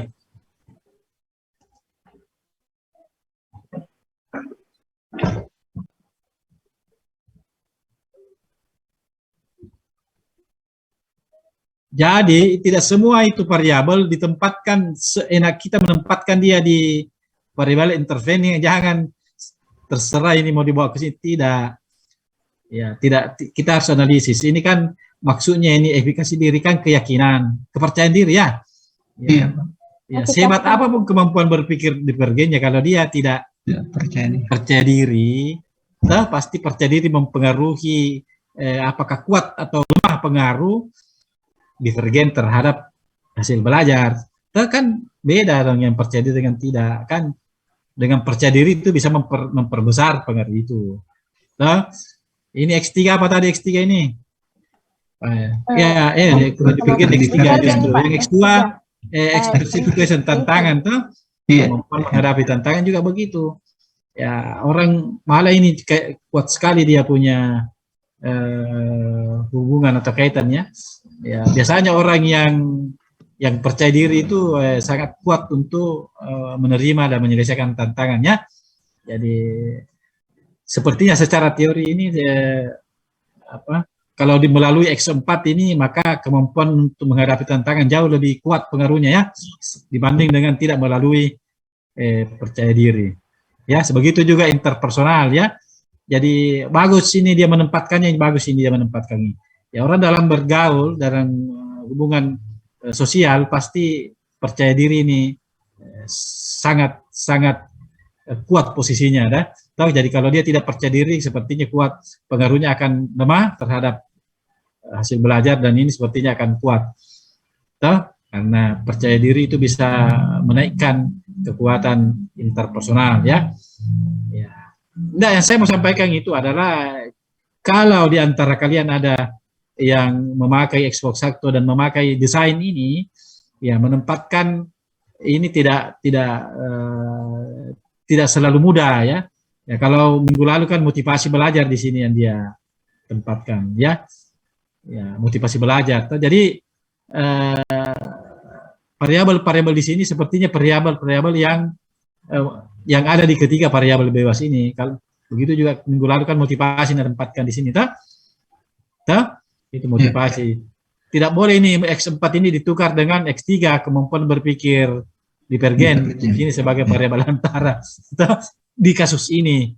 Ya, mungkin kemampuan berpikir divergen cocok kalau dikaitkan dengan kemampuan berpikir kreatif, akan naik kreatifnya kalau dia divergen. Tapi dalam situasi ini cara menempatkan X4 ini sudah betul ya. Ya, ini tentu ini dibahas dengan baik di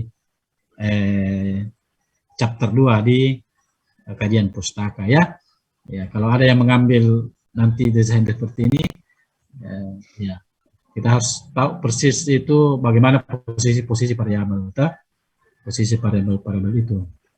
Jadi oke, baik, tidak ada lagi yang mau bertanya. Begini, ini tadi ya kesalahannya yang paling tinggi saya lihat itu tadi di latar belakang ya. Latar belakang padahal ini nomor 1 di halaman pertama. Latar belakang itu ibarat teras rumah. Ya, dia tempatkan kompor dan semua peralatan dapurnya di teras rumah. Jadi kan latar belakang seperti yang pernah kalian pelajari kan ini ya, mengapa ini penting, tentu dikaitkan dengan judul variabel-variabel. Ya, kemudian masuk rumusan masalah, kemudian tujuan penelitian. Biasanya juga itu kalau dia rumusan masalah ini dipakai kuantitatif. Ya, pada umumnya. Jadi saya tidak mengatakan harus. Jadi rumusan masalah biasanya banyak dipakai oleh peneliti kalau dia kuantitatif jadi benar. Tapi kalau dia kualitatif biasanya di sini pertanyaan penelitian ya. Pada umumnya ya pakai pertanyaan penelitian di situ. Tapi sebenarnya maksudnya itu sama ya. Itu maksudnya sama. Malah ada orang menggunakan dua-duanya ya. Loh, kalau menggunakan dua-duanya bagaimana itu, Pak? Kalau dia gunakan rumusan masalah kemudian gunakan juga pertanyaan penelitian. Ya, umumnya kalau dia menggunakan dua-duanya, itu kalau rumusan masalah itu masalah itu dalam bentuk gelondongan, masalah itu belum tajam ya, belum rinci. Masalahnya belum rinci, masih bersifat umum. Nah, kalau pertanyaan penelitiannya itu sudah bersifat khusus. Ya, kalau dia gunakan dua-duanya, jadi rumusan masalah dia pakai untuk masalah yang sifatnya umum, kemudian pertanyaan penelitian dia gunakan untuk yang sifatnya sudah 1, 2, 3, sudah detail, sudah rinci. Kalau rumusan masalahnya itu belum rinci, masih bersifat umum. Kalau dia gunakan dua-dua, tapi kalau dia gunakan satu-satu, itu rumusan masalah itu kuantitatif biasanya ya, pada umumnya ya. Kalau dia pertanyaan penelitian itu di kualitatif ya, kualitatif. Begitu juga di sini biasanya kalau dia pakai ini definisi operasional variabel itu biasanya kuantitatif. Seperti ini. Tapi biasanya kalau dia kualitatif tidak ada ini, tapi dia ganti di sini menjadi batasan penelitian ya. Kalau kualitatif dia batasan istilah. Jadi batasan istilah itu kualitatif, di sini dipindahkan di sini batasan istilah. Tidak ada definisi operasional variabel kalau dia umumnya begitu ya, umumnya begitu, ciri-cirinya lah begitu ya. Ciri-cirinya begitu. Ya. Oke, baik. Sebelum kita pergi tidur di tempat kita masing-masing, nanti ini diperbaiki di makalah, walaupun kalian bukan mempunyai ini, tapi kan bisa kita memperbaiki, tidak apa-apa kita memperbaiki itu. Ya, sesuai dengan pandangan kita kan. Ya, ini sudah benar, ini kan sudah lewat, orang sudah lulus, orang yang sudah magister. Tapi kita boleh saja berbeda pendapat dengan orang itu, berbeda pandangan. Anda bisa perbaiki ini tesis yang ada saja di sini, perbaiki. Kemudian itu PowerPoint-nya juga diperbaiki, itu. Ya, tadi kan jelas-jelas itu tadi yang latar belakangnya ya. Ya, itu jelas yang latar belakangnya itu jelas-jelas keliru itu tadi latar belakangnya, toh. Ya, itu diperbaiki, itu latar PowerPoint-nya. Begitu juga kelompok kelompok 2 itu perbaiki makalahnya, perbaiki juga PowerPoint-nya, nanti itu akan dikumpul dalam satu flash disk, 6 kelompok, 1 flash disk, 1 kelompok 2 file ya, yaitu file makalah dan file PowerPoint. Ya, 1 kelompok kali 6, jadi nanti akan di dalamnya itu akan ada 12 file karena 1 kelompok 2 file makalah dan file PowerPoint. Ya, nanti akan di-store di akhir perkuliahan. Dimasukkan saja di 1 flash disk. Ya, cukup itu flash disk yang 1 GB itu yang paling kecil. Kalau ada flash disk lebih kecil dari virus corona itu sudah mau pakai, tidak apa-apa, yang penting bisa masuk, toh. Yang penting bisa masuk, yang paling murah, ya. Oke. Kemudian janganlah 1 hari, 2 hari ini makalah di share ke grup sebelum persentase 2 hari supaya yang lain punya kesempatan untuk membaca. Saya juga punya kesempatan untuk membaca. Ya, kelemahan mahasiswa di pasca sarjana sekarang ini, baik bukan hanya di pasca D1 juga, 90% itu tesis dan skripsi itu kelemahannya terjadi karena mahasiswa tidak membaca tesisnya sendiri dan tidak membaca skripsinya sendiri. Dia ingin tesisnya dan skripsinya itu dibaca oleh dosen pembimbingnya. Saya lihat begitu. Apa buktinya? Begitu sudah print, langsung nge-store. Dia tidak baca dulu, dia lihat dulu, bacalah dulu per halaman. Pokoknya dia merasa sangat senang kalau dia sudah print, langsung dia kasih pembimbingnya. Padahal di situ biasa, dari isinya macam-macam isinya. macam-macam isinya. Karena sebenarnya banyak hal yang dia bisa perbaiki, tapi dia tidak sempat diperbaiki karena langsung saja dia kasih ke pembimbing. Padahal pembimbing punya 100 skripsi di rumahnya, ada 50 tesis di rumahnya, ada 4 disertasi di rumahnya. Itu dengan berbagai macam judul. Pusing itu dia pembimbingmu. Ada 25 tema yang berbeda. Tuh, dia harus meluruskan semua 25 tema yang berbeda. Tuh, sementara kamu kan cuma tiap hari ketemu dengan judulmu, misalnya judulmu begini toh, ya dari bangun pagi sampai bangun pagi kok besok ini terus judulmu satu saja tema, ya baca-baca Tom ini baca-baca Tom itu judulmu toh. Ini saya kasih tahu ini karena pengalaman saya membimbing ya, pengalaman saya membimbing itu mahasiswa, ada mahasiswa penelitiannya di Bone, tuh rumusan masalahnya Bulukumba, Bulukumba rumusan masalahnya Bulukumba, ya. Apakah boleh kita melihat tesisnya orang? Boleh melihat tesisnya orang sebagai rujukan, tapi jangan ya kata-katanya juga. Kamu tinggal di Bone, SMP-mu di Bone. Tapi penelitian proposalmu kau ambil dari Bulukumba, kau tidak ubah itu Bulukumba, itu Bulukumba. Kenapa itu tadi? Karena dia tidak membaca. Dia tidak baca. Langsung ada tesis penelitiannya di UNM. Nanti kesimpulannya ya salah satu perguruan tinggi swasta, saya tidak perlu saya sebut.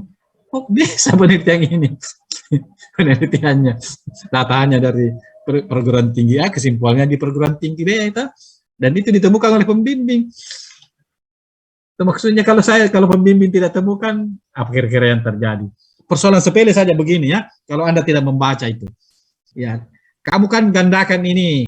Kalau sudah proposal itu atau tesis itu pasti kamu kan bawa ke tukang di rumahmu sebanyak 6 kali kan? Ya kalau kamu print 6 kali dengan 275 halaman kan tiba-tiba berantakan kamu punya printer, itu pasti kamu bawa ke fotokopi. Tapi banyak mahasiswa di tukang fotokopi, tidak biarkan saja itu tesisnya. Akhirnya saya pernah mendapatkan tesisnya orang masuk, kan banyak tesis ini ceritanya kan. Itu tukang fotokopi kok banyak tesis kan. Banyak di sana seperti pasar, banyak sekali orang gandakan tesis. Tesisnya orang masuk di tesisnya dia. Coba bayangkan kalau setengah tesismu itu adalah tesisnya orang dan itu masuk di ujian tesis, itu terjadi, itu fakta, itu terjadi. Kenapa? Karena mahasiswa tadi ini tidak pusing nih.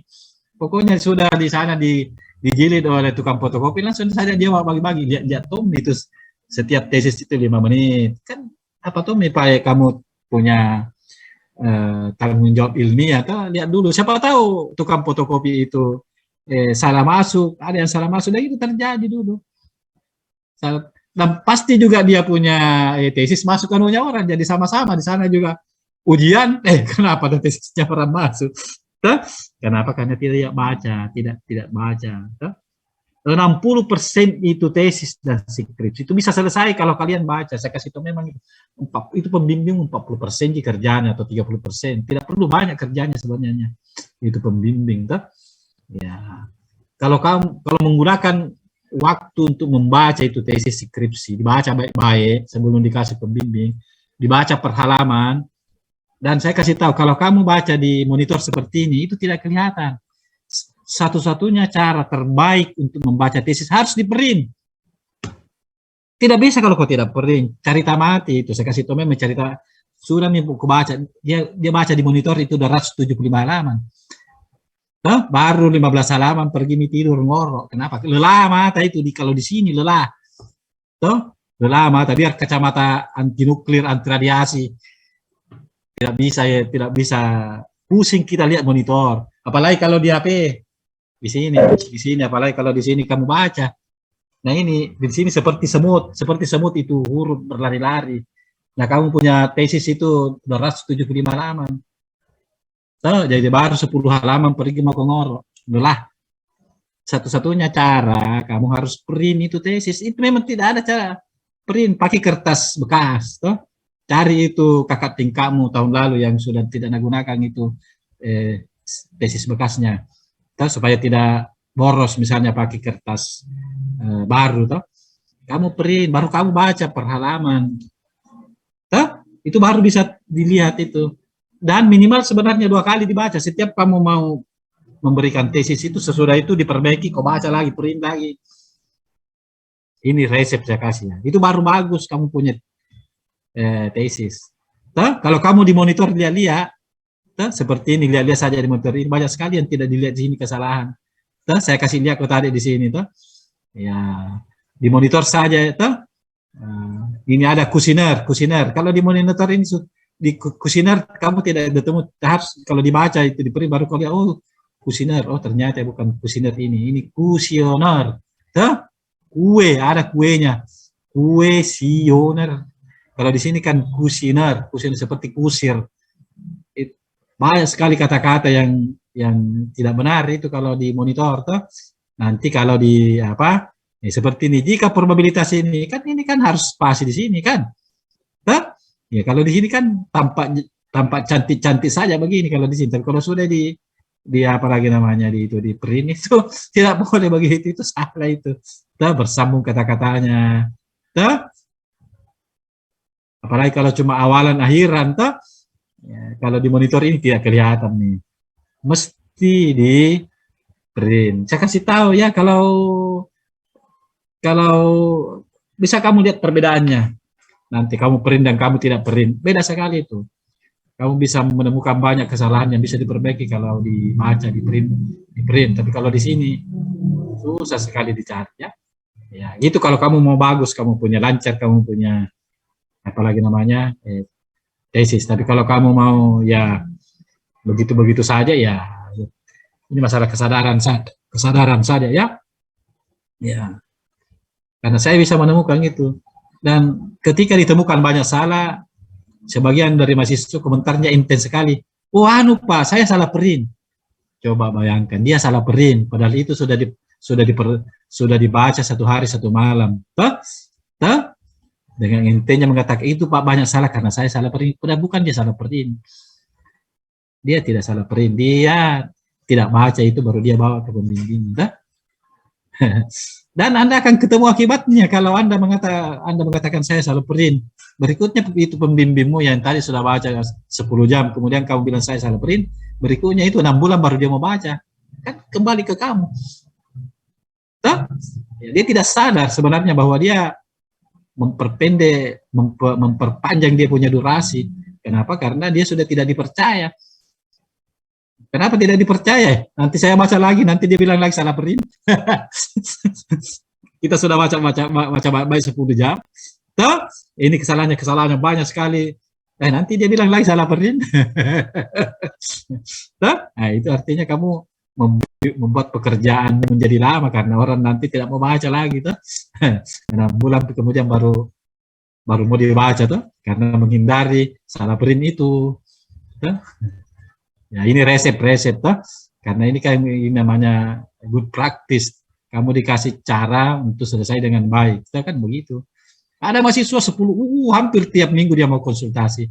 Boleh tanya-tanya itu. Ada mahasiswa mungkin 3 kali konsultasi selesai. 1 kali konsultasi waktu proposal, 1 kali konsultasi waktu hasil penelitian, 1 kali konsultasi antara hasil dengan apalagi namanya dengan ujian tesis. Jadi hanya 3 kali konsultasi dia selesai. Ada mahasiswa setiap minggu dia mau konsultasi. Justru lama selesainya. Kenapa? Karena setiap dia bawa itu banyak sekali kesalahannya. Ya, suruh perbaiki. Ya, begitu-begitu saja. Tidak, kemajuannya sangat sedikit begitu. Jadi sebenarnya bagus kalau frekuensi pertemuan itu tidak terlalu sering, tapi itu berkualitas. Maksudnya sedikit sekali kesalahan. Daripada banyak sekali bertemu dengan pembimbing, tapi kesalahanmu banyak. Akhirnya pembimbingmu bosan itu baca. Akhirnya kamu terlunta-lunta. Saya cerita ini karena saya bicara fakta ya. Ya, ada mahasiswa setiap minggu mau ketemu. Ya, setiap minggu ketemu. Ya, seperti orang mengurus KTP saja setiap hari datang di kelurahan. Tidak perlu perbaiki itu skripsi. Kan skripsi itu kan banyak di pasca sarjana. Skripsi itu banyak di pasca, banyak sekali di sana. Kalau dikasih naik di truk itu sudah 10 truk itu di sana itu. Kamu pilih 2 atau 3 yang bagus-bagus, baru kamu bandingkan. Kan ada ceritanya ini kan judulmu, bukan tiba-tiba muncul tuh judulmu ini kan nanti besok-besok judulmu ini kan sudah ada yang mirip dengan di sana. Tidak ada judul, kau ngambil judul dari kutub utara, tidak ada itu. Benar-benar baru, tidak ada itu kubu. Yang judul benar-benar baru, tidak ada samanya, tidak ada itu.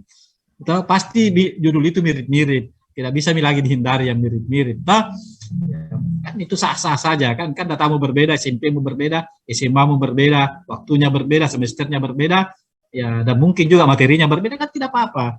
Nah, kamu lihat-lihat di sana bagaimana 2 atau 3 tesis yang mirip, ikuti itu cara tulisnya yang bagus. Oh, begini caranya menulis pembahasan hasil, begini menulis kesimpulan, begini menulis. Lihat di sana yang bagus, baru kamu tulis. Kamu bawa 1 kali nak baca, mungkin 5 menit saja nak baca pembimbingmu. Set, oke, kamu proposal. 5 menit saja dibaca, oh kamu seminar hasil. 5 menit dibaca, oh kamu ujian.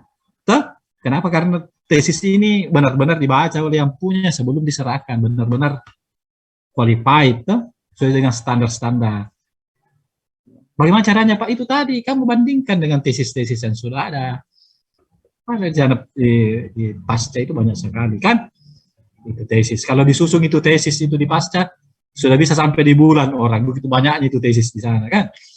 Ya, jadi itu orang Indonesia tidak perlu bikin teknologi sampai di bulan, ya.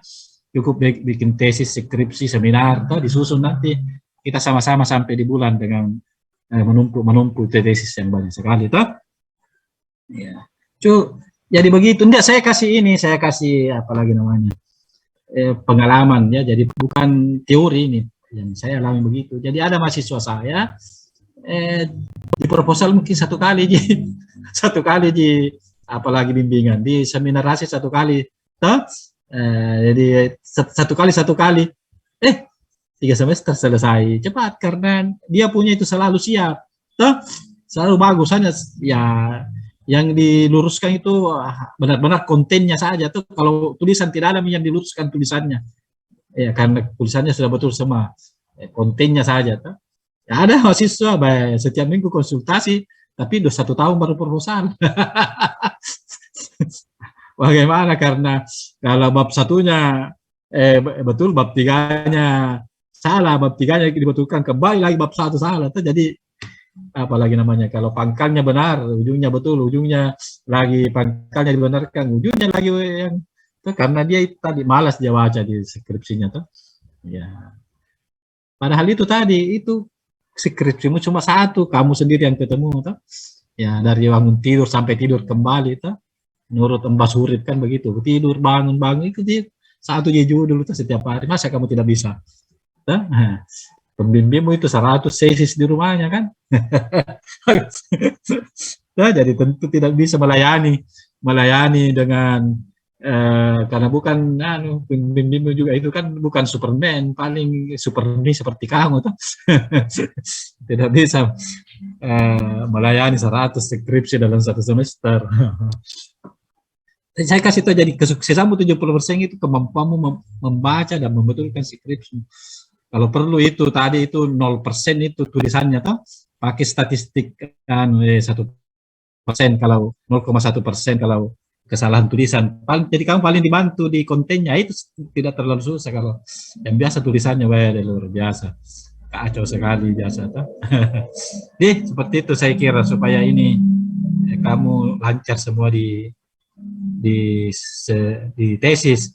Ini angkatan lalu, ini angkatan yang sekarang ini, yang musim ujian itu kan hanya 12 orang barangkali yang selesai 3 semester dari 4 kelas. Dari 4 kelas itu sekitar 12-13 orang selesai dari 3 semester. Kan kamu juga ingin 3 semester, toh? 3 semester itu artinya kamu menghemat 6.750.000, kan? Tidak bayar. Berapa SPP-mu Kak 1 semester sekarang? Berapa SPP 1 semester? 6.750.000, Pak. Kalau kamu selesai 3 semester itu kan kamu menghemat 6.750.000 kalau kamu bisa, dan itu bisa seperti kalau kamu ikuti saya tadi itu bisa. Ya, toh? Jangan penelitianmu Makassar, masalahnya pare-pare, wah, dari saya bilang luar biasa ini. Tidak baca-baca tuh, itu anunya tuh. Ya. Itu tadi kuncinya, kamu harus membaca sendiri skripsi tesismu, kemudian meluruskan. Oke, saya kira begitu ya. Oke, jadi minggu depan tolong di-share 2 hari sebelumnya supaya ada waktu untuk baca ya. Ya baik, Assalamualaikum warahmatullahi wabarakatuh. Waalaikumsalam warahmatullahi wabarakatuh. Terima kasih, Pak. Waalaikumsalam warahmatullahi wabarakatuh.